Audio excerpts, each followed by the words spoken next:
So how are you going to make sure that your guitar's properly set up and prepared and ready for playing in a band? Now, it sounds like quite a big topic, but it's not really. I'm talking about guitars because I'm a guitar player, but the general principles are going to apply to pretty much any instrument. It's more about the being prepared rather than guitar specific things, more or less. To begin with, there's a couple of things that you definitely don't need to worry about in terms of your guitar or your instrument. I've heard people say, I've heard other guitar players say, students or other people I've met, I've got a guitar but it's only a cheap one, it only costs this. I've got a guitar but it's not very good, it's only this make or that make. So let's just get one thing right. Forget the snobbery. It doesn't matter what you paid for your guitar. It doesn't matter what the name is on the top of your guitar. As long as it works correctly and you're happy with it, then it's good enough to use for your personal practice, to play with a band, to play for whatever. So the cost and the name and those type of things are irrelevant. It gets talked about sometimes, but honestly, those things do not matter. So what does matter and what's going to be important? Well, I'll show you some examples. Hopefully, I've got a few different guitars behind me. I'll show you some specific things that you want to be prepared for, but more or less the topics that we're going to look at is: are you happy with the guitar? Are you comfortable playing the guitar? Does it feel right to you? If it feels good to you and you're comfortable playing it when you're practicing your songs, when you're doing your lessons, when you're doing whatever, that's a good starting point. If you're not happy with the guitar to begin with, the chances are it's not going to get any better when you start playing with someone else or when you start playing with a band. It's only going to feel the same as what it did. So being comfortable with your guitar, that's the main thing. An aspect of that is going to be the setup of the guitar. I've talked about setup before. I've talked about string action, intonation, a couple of things like that. I'll put the links in the description because those are fairly rudimentary basic things that you want to really make sure are right at this point, if they're not already, before you start going playing with bands and playing with other people, because it's worth getting that in check beforehand. And the final thing that you want to make sure is okay is the guitar or is the instrument in good working order.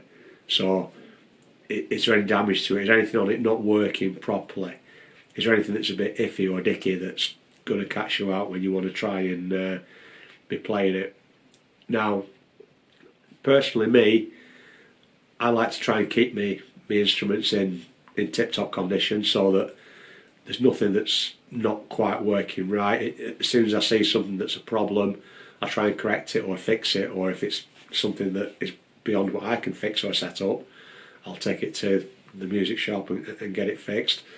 Now, I appreciate there's a cost involved with that, but there's a cost involved in not doing that, because in peace of mind terms, it's not so bad when you're playing in your room and you're just practicing and maybe the sound cuts out now and again because the switch is a bit dicky or this, that or the other. But if you're going to go and play with other people, that's going to be playing on your mind, that's going to be distracting you, and it's not going to allow you to give your best performance. So my first piece of advice would be to eliminate all of those problems and make sure that they're not going to be a hindrance to you. If you're, whatever you've paid for your guitar, whatever make it is, doesn't matter, but if it's in good working order and it's set up properly and you're comfortable playing with it, then you're going to give yourself the best chance. So again, depending on which type of guitar, from an acoustic guitar to a more basic guitar to a more fancy guitar, whatever it is that you're playing, there's certain things that you're going to want to watch out for, and I'll have a look at some of those for you and try and cover the more common ones that I can think of. In terms of guitars, whichever sort of guitar you're using, acoustic guitar, electric guitar, whatever, I would say the most important thing is your strings. Now, your strings are quite often overlooked by people when you first start playing. You will put some strings on your guitar, or they're already on your guitar, and then it's only when you break a string that you think about the strings, and then you think, well, God, I've only got 5 strings when I used to have 6. I've got a problem, and then you need to do something about it. When you're involved with a band, you're going to be playing more regularly, so you're probably going to be committed to rehearsing maybe once a week. If you start getting a little bit further, you'll start doing gigs, maybe even recording, things like that. But even if you're just rehearsing, then your strings are going to get a lot more hammer than what they would normally do. If you start gigging, then they're going to certainly get a lot more hammer than what they would normally do. And I can tell you that from personal experience, because you've got adrenaline to start with. Unless you have been playing for years as a professional musician, doing it every night or every other night, you're going to get that sort of butterflies thing, adrenaline, and automatically you're going to be hitting those strings harder, playing them harder, and they're going to take a bit more abuse. Not only that, you're going to be playing for longer periods than what you're probably used to practicing for. I've sometimes played for an hour or two, more or less non-stop at rehearsals or gigs. Some bands will play for 3 or 4 hours on the concerts, so you're going to be giving them a really good workout physically, because of the physical aspect, and also particularly with gigs, live performance, there might be lights shining down on you, you might be dancing around and throwing shapes and things like that. You're going to be sweating. Sweat contains salt, and that is your strings' worst enemy, and that's going to start corroding your strings and make them more prone to breakage. So the more you're using the strings and the more seriously you're using the strings, the more often you want to think about changing the strings.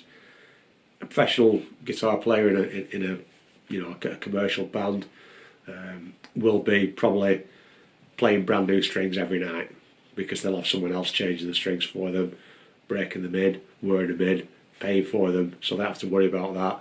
They fly in, get past the guitar, and they just do their job. We're not at that level, so we need to just think about what's realistic. I can't afford to be buying new strings every time I was playing a gig. When I was playing regularly, at my most busy period, I was probably playing twice a week sometimes, and also 2 rehearsals a week.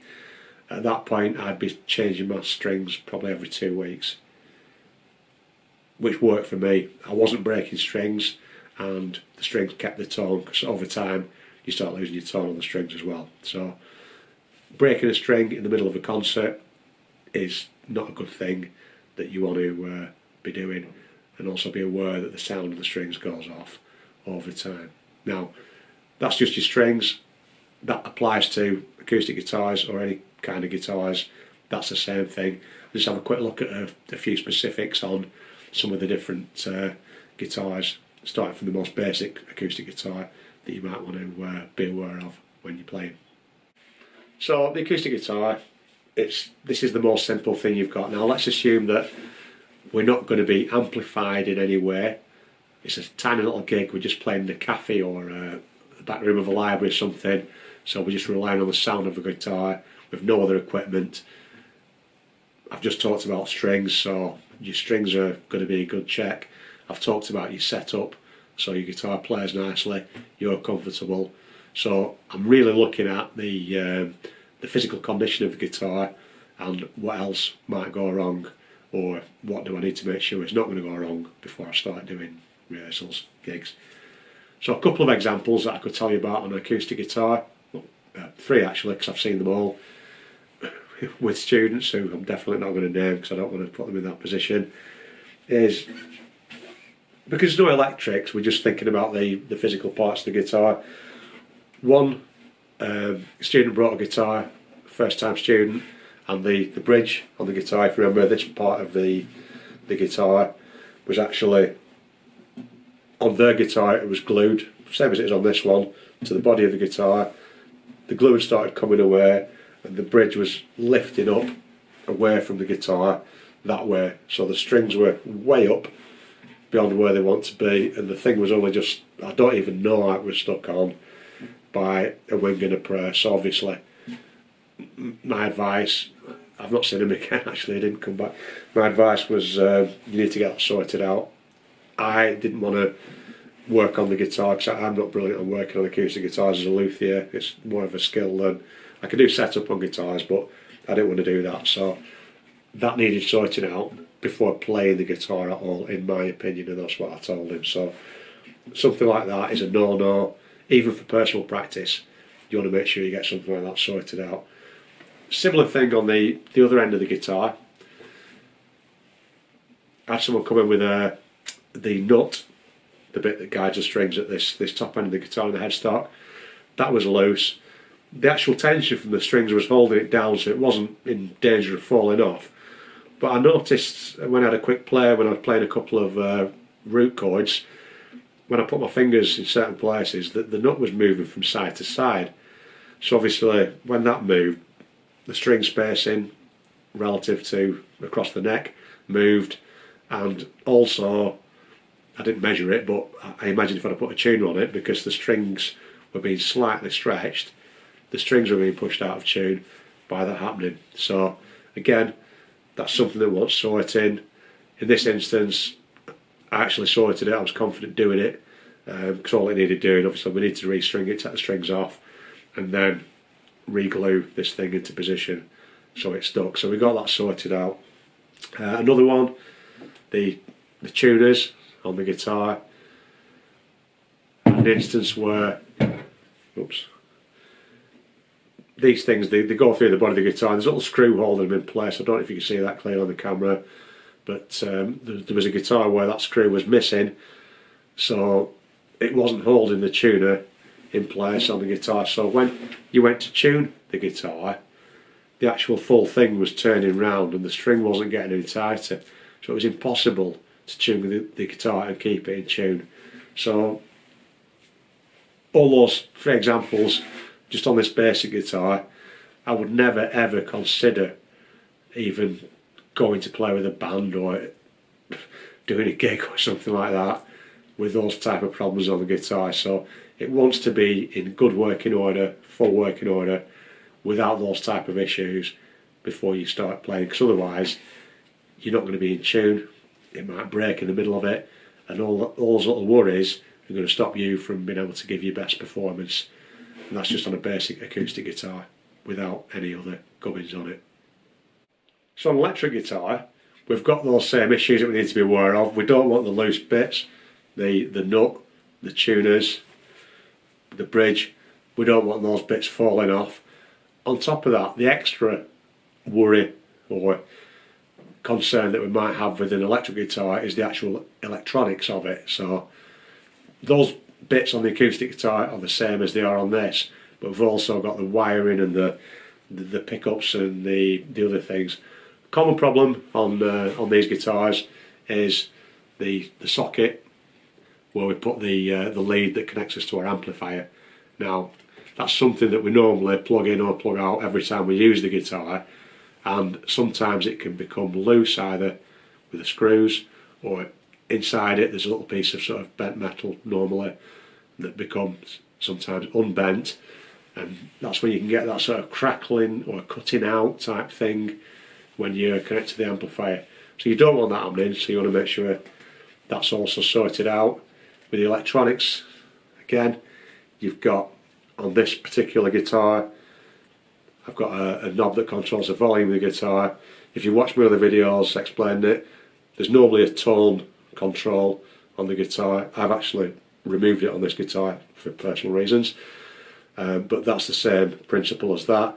And if I've got a switch that changes between the different pickups on the guitar, you might find that these crackle or are noisy or sometimes cut out when you're using them.